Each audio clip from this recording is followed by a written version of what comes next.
ನಮಸ್ಕಾರ ಪ್ರಜೆಗಳೇ, ನೋಡಿ ವ್ಯವಸ್ಥಿತವಾಗಿ ಕಸದ ತೊಟ್ಟಿನ ಇಲ್ಲಿ ಹಾಕಿದ್ದಾರೆ.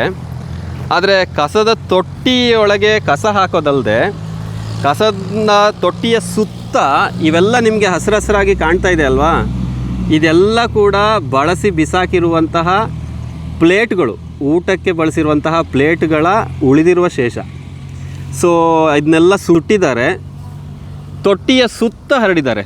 ನೀವು ನೋಡ್ತಾ ಇರ್ಬೋದು, ತೊಟ್ಟಿಯ ಸುತ್ತ ಈ ರೀತಿಯ ಪ್ಲೇಟ್ಗಳನ್ನು, ಕಸಗಳನ್ನು ಹರವಾಕಿದ್ದಾರೆ.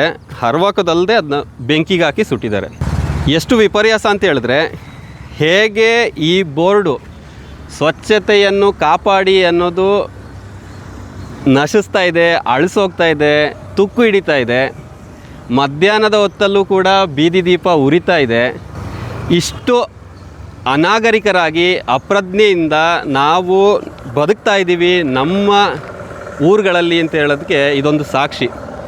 ಸೊ ಇದೇ ರೀತಿ ನಮ್ಮೆಲ್ಲರ ಮನಸ್ಥಿತಿ ಮುಂದುವರೆದ್ರೆ ಮುಂದಿನ ದಿನಗಳಲ್ಲಿ ಇದೇ ಸಮಾಜದಲ್ಲಿ ನಮ್ಮ ಮುಂದಿನ ಪೀಳಿಗೆ ಹೇಗೆ ಬದುಕನ್ನು ಕಟ್ಕೊಳ್ತವೆ, ಈ ಪರಿಸರದ ಕತೆ ಯಾವ ವ್ಯಥೆಯ ಕಥೆಯಾಗಿರುತ್ತೆ ಅನ್ನೋದನ್ನ ಒಂದು ಸಲ ಯೋಚನೆ ಮಾಡಿ ನೋಡಿ.